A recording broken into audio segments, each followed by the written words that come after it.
વડોદરા શહેરના વાડી વિસ્તારમાં ગણપતિ મંદિર ટ્રસ્ટની જમીન હડપ કરી દંતેશ્વરની ફાઇનલ પ્લોટ 46 અને 47ની 50,000 ફૂટ જગ્યાના પ્રોપર્ટી કાર્ડમાં કેટલાક મુસ્લિમ પરિવારના નામ ચડી ગયા। પૂર્વ કોર્પોરેટર વિજય પવારની રજૂઆતના પગલે મામલો બહાર આવ્યો હતો। ગૃહમંત્રીને રજૂઆત થતાં સરકારે સો મોટો દાખલ કરી મામલતદારે સ્થળ વિઝિટ કરતા કબજેદારોએ રાતોરાત દિવાલ પણ ચણી લીધી। વિધાનસભાના દંડક બાળુ શુક્લા સ્થળ પર પહોંચ્યા હતા। વાડી વિસ્તારમાં મહાદેવ તળાવ સામે આવેલી છે આ જમીન। વડોદરા કસ્બા વિસ્તારની રેવન્યુ સર્વે નંબર 70 ની આ જગ્યા જે શ્રી સરકાર એટલે કે સરકાર શ્રેણી જગ્યા છે, સરકારી પડતર જમીન છે। આજે પણ હકપત્રકમાં સરકારનું નામ બોલે છે।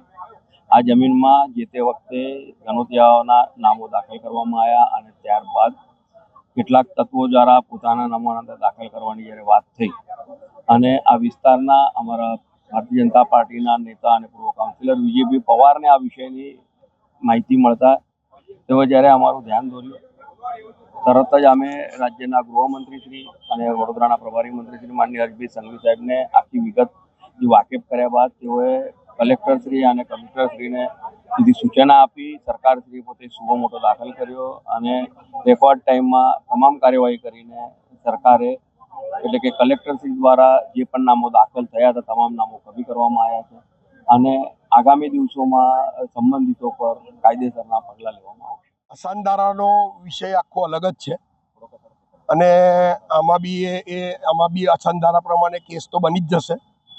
કહેવાનો મતલબ એવો છે કે આ સરકારી પડતર જમીન વર્ષોથી ખુલ્લી પડેલી હતી અને અમે લગભગ છેલ્લા 25-30 વર્ષથી જોઈએ છે કે આ જમીન ખુલ્લી જ છે, પણ પછી અમને જાણ મળી કે આ ગણપતિ ટ્રસ્ટની જમીન છે એટલે કોઈ ધ્યાન આપતું નહોતું। પછી હમણાં 6 મહિના પહેલાં મહાનગરપાલિકાના ટાઉન સ્વામી વિભાગમાં ઊભો હતો અને ત્યાં આગળ બે વ્યક્તિ એવી વાત કરતા હતા કે અમારે ટીપી 347 નંબરનો એફપી વેચવાનો છે। એટલે પછી ટીપી શાખામાં જઈને તપાસ કરી કે ભાઈ 47 નંબરનો એફપી કોનો છે, એટલે ત્યાંથી ખબર પડી કે ભાઈ આ તો ગણપતિ ટ્રસ્ટનો જ નંબર છે, 46 ને 47 નંબર। એટલે 7/12ના પેપર્સ બધા મંગાયા, ટીપીના બધા પેપર્સ ભેગા કર્યા અને પછી જોયું તો આની અંદર તો મુસ્લિમોના નામ બી ચડી ગયા છે, ગણોતિયાના નામ ચડી ગયા છે।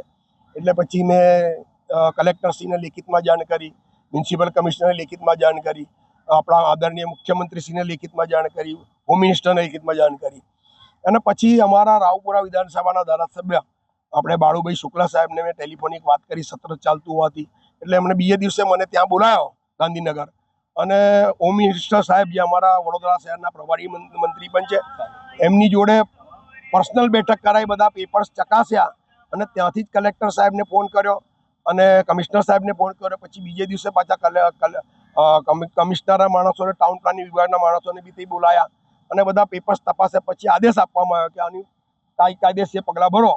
એટલે પછી એ કેસ કલેક્ટર ઓફિસમાં ચાલી જતા 28/7/2025 સુઓ મોટો દાખલ થઈ ગઈ છે અને એમાં છેલ્લા આ બધાના નામો નીકળી ગયેલા છે અને ફક્ત ગણપતિ ટ્રસ્ટને જમીન આપવી કે નહીં આપવી, કારણ કે અત્યાર સુધી એ લોકોએ ધ્યાન આપેલું નહીં ને ભવિષ્યમાં હાલશે કે નહીં એ એક પ્રશ્નચિહ્ન ઊભો છે। કેટલા નામો દાખલ થયા છે? એમાં લગભગ 26 નામો દાખલ થયા હતા। આમાં કાર્યવાહી તો કડક હાથે પગલાં ભરવા જોઈએ કે આ નામો દાખલ કેવી રીતના થયા અને મુસ્લિમનું નામ એફપી 47માં ચડ્યું કેવી રીતના એની તપાસ કરવી જોઈએ। આ વાડી આપણે વાડી શાસ્ત્રી બાગની સામે આવેલો પ્લોટ છે।